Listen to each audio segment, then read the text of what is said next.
Баршаңызға қайырлы күн достар, менің каналыма қош келдіңіздер. Бүгін сіздерге көпшіліктің сүйікті пирогы баннофи пай пирогының рецептімен бөлісемін.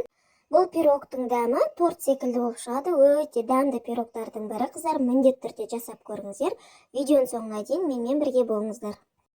Ең алдымен ыдысымызға ұнымызды електен өткізіп салып аламыз. Оның үстіне разрыхлителімізді және сахарный пудрамызды салып, барлығын жақсылап араластырып аламыз. Оның үстіне бір жұмыртқаның сарысын және бір жұмыртқаның өзін жарып саламыз. Және холодильниктен шыққан сары майымызды салып, барлығын жақсылап бір келкі етіп, крошка жасап біріктіріп алатын боламыз. Қыздар, сары майымыз холодильниктен шыққан болу керек, яғни тым жұмсағы еріген де болмау керек, және тым қатты да болмау керек. Себебі біздің сары майымыз ұнымызбен дұрыс бірікпей, крошка шықпай қалады, сондықтан холодильниктен шыққан дұрыс. Және қыздар, пайызы жоғары сары майды қолданыңыздар, сол кезде сіздердің пирогтарыңыздың тестасы жұмсақ, әдем болып шығады. Біздің тестамыз жұмсақ болып иленеді, қыздар, үстіне ұн қосып қатайтып алмаңыздар, пирогтарыңыздың тестасы қатты болып қалады. Міне қамырымыз елеп болды, енді холодильникке 10-15 минутқа салафанға салып қоятын боламыз.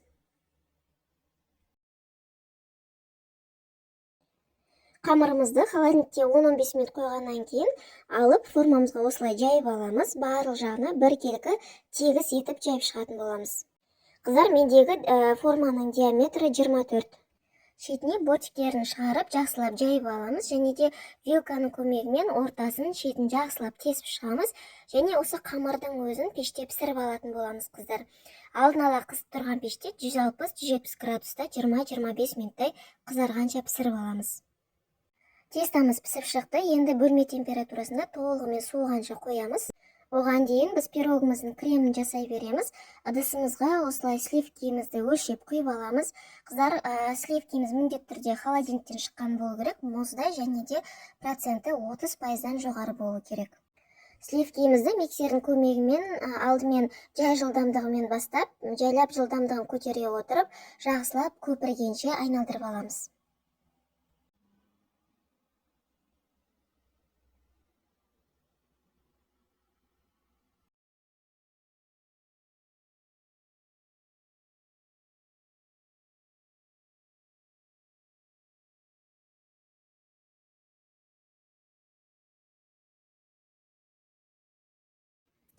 Мінекей осылай қоюланып жақсылап көпіргенше айналдырып аламыз.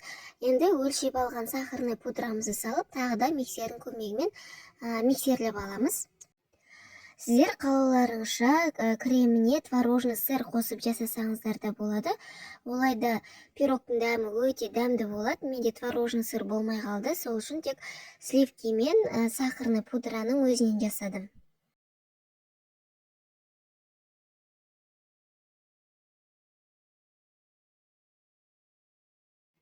Міне бізде осындай қою болып шығады креміміз. Лопаткамен алған кезде креміміз сырғып түсіп кетпеу керек. Дайын болды. Енді бананымызды турап аламыз. Егер сіздерде банандарыңыз үлкен болса, бір банан жетеді, егер кішкентай болса, 2 банан аласыздар. Осылай қалыңдығын орташа қалыңдықта кесіп аламыз.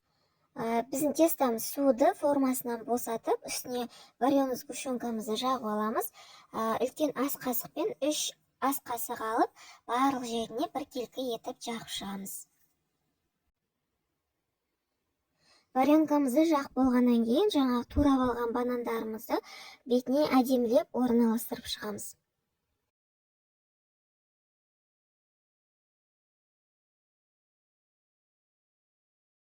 Енді пирогымыздың бетіне кремімізді салатын боламыз. Осылай кондитерский мешокқа біз кремімізді салып аламыз. Қыздар, мен насадка қолданбадым. Сіздер қалауларыңызша кез келген ұнаған формадағы насадкамен кремдеріңізді салып шықсаңыздар болады.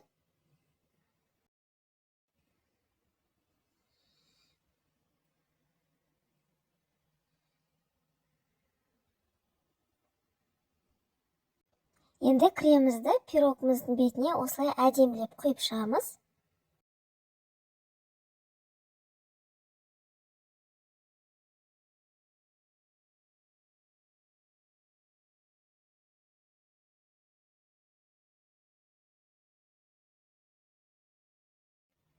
Қыздар, бетін қалауларыңызша сәндесеңіздер болады. Мен осылай какао сеуіп шықтым.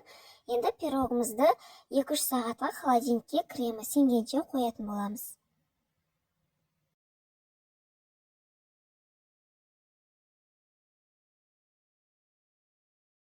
Пирогымыз дайын, өте дәмді пирог болып шығады. Міндетті түрде жасап, отбасыларыңызды қуантыңыздар. Видеом сіздерге пайдалы болса, лайк басып каналыма тіркелуді ұмытпаңыздар. Назарларыңызға рахмет, келесі көріскенше.